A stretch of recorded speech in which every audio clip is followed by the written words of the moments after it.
근데 2019년 현재 또 한 번 국가부도 위기가 일어날 가능성이 있을까요? 안녕하세요. 행복한 부자가 되고 싶으세요? 이너프입니다.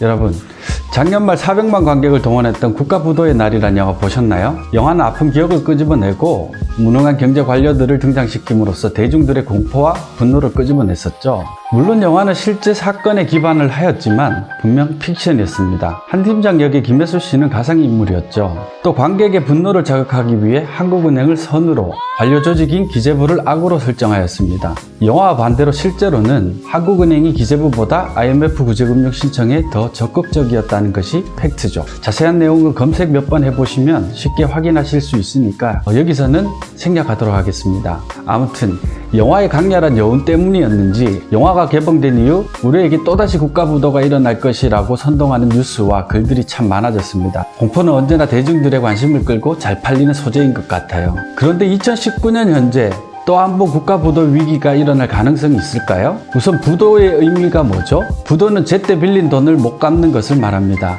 즉, 국가부도란 우리나라가 외국에 빌린 돈을 갚지 못한다는 뜻이겠죠. 실제로 1997년 경제위기는 외환보유고 부족으로 인한 외환위기였고, 만약 IMF 구제금융을 받지 못했다면 빌린 돈을 갚지 못했을 거예요. 자, 그럼 또다시 국가부도가 일어날 수 있는지 단순히 체감 경기가 매우 어렵다는 사실로 공포심만 조성하지 말고 팩트를 한번 체크해 봅시다.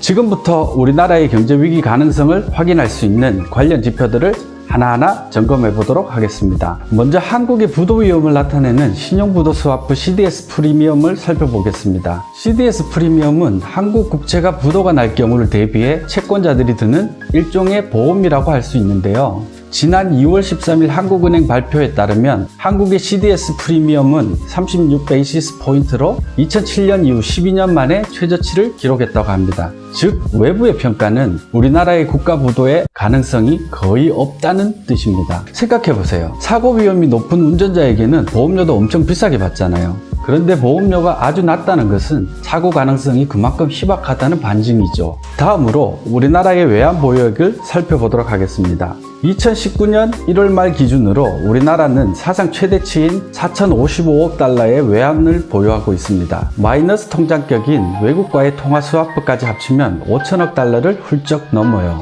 1997년 위기 당시 외환 보유고가 39억 달러였으니까 100배 이상 늘었네요. 비상시를 대비하기에는 부족하지 않은 수준입니다. 일부에서는 너무 과도하게 외환 보유고를 유지하는 게 아니냐는 비판도 있습니다. 500조 원 가까운 돈을 거의 현금성 자산으로 갖고 있는 만큼 기회비용도 무시 못할 수준이거든요. 이제 우리나라의 현금 유출입을 한눈에 파악할 수 있는 경상수지를 살펴볼게요. 2018년 수출 주력 업종이 반도체 분야의 초호황으로 우리나라의 경상수지 흑자 규모는 GDP 5% 수준인 764억 달러입니다. 엄청나죠.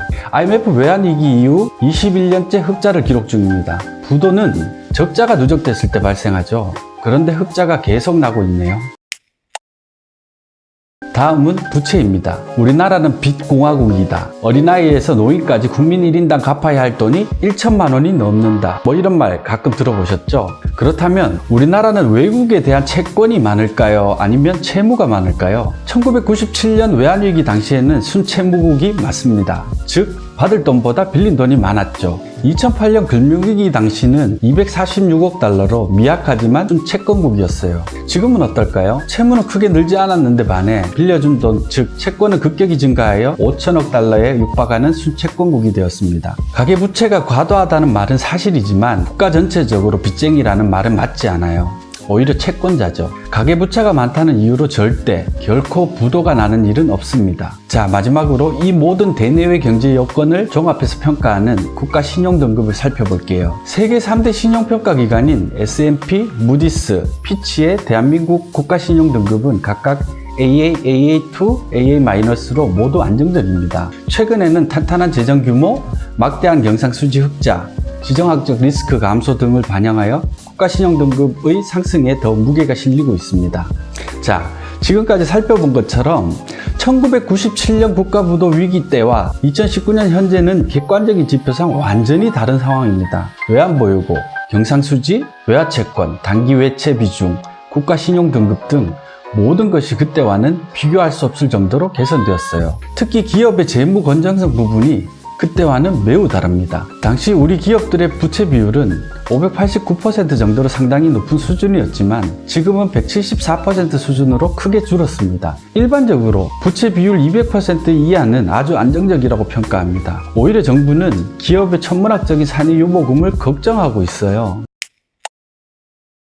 사실 우리 대중들이 피부로 느끼는 경기는 아주 어려운 게 맞아요. 전적으로 동감합니다. 대내적으로는 실물 경제의 고용, 실업률 악화와 더불어 1,500조 원에 달하는 가계부채 문제, 세계 최고 수준의 저출산과 고령화 진행 등 난제들이 산적해 있습니다. 또한 반도체에 편중된 수출 구조와 수출 증가세 둔화 등은 새로운 문제점으로 부각되고 있어요. 대외적인 경제 상황도 좋지 않습니다. 미국과의 기준금리 차이, 미중 무역 전쟁에 따른 세계 교역 감소, 노딜 블랙시트, 신흥국 외환 위기 가능성 등등 산적해 있는 문제는 여전히 많습니다.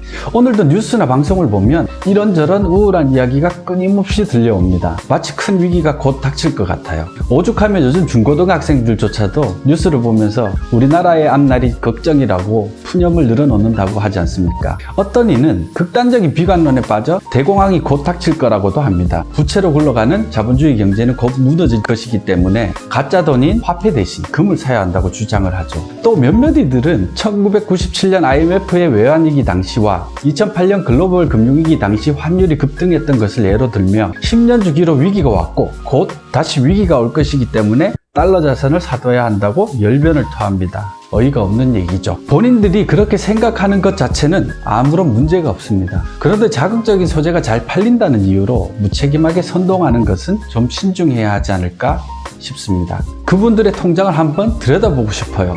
정말 본인들 말대로 실행에 옮겼는지 무척 궁금하거든요. 2008년 위기 이후 집값은 끝났다는 인식이 전반적으로 퍼졌을 때 부동산 폭락론으로 인기를 끄셨던 경제연구소 소장님이 몇 분 계시죠. 일본과 같은 자산시장의 붕괴가 곧 올 거라고 각종 통계와 분석을 기반으로 보고서도 내고 책도 쓰셨던 걸로 기억합니다. 뭐 누군지는 말씀 안 드려도 다 아실 거예요. 아무튼 그런데 참 얄궂게도 부동산 폭락은 오지 않았고 오히려 위기 이전 수준 이상 부동산 값은 올라버렸죠. 그분들이 쓴 책을 보면 사실 틀린 말은 없어요. 대부분 통계 자료와 논리적인 근거를 제시하셨거든요. 본인들이 믿고 싶은 것들, 보여주고 싶은 자료들만 선별해서 보여주신 게 문제예요. 많은 사람들이 그분들이 만든 공포를 철석같이 믿었죠. 아마 지금 그분들은 자신의 이야기에 이끌려 전세로 옮겨간 분들께 일종의 부채의식을 갖고 계시지 않을까 싶습니다. 원망하는 소리도 많이 들으셔서 심적으로 많이 괴로우셨을 테고 많이 늙으셨을 거예요.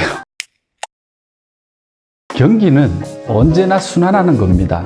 호황기가 영원히 지속될 수도 없고 또 그렇게 되어서도 안 됩니다. 불경기가 무조건 나쁜 것만도 아니에요. 순기능도 있거든요.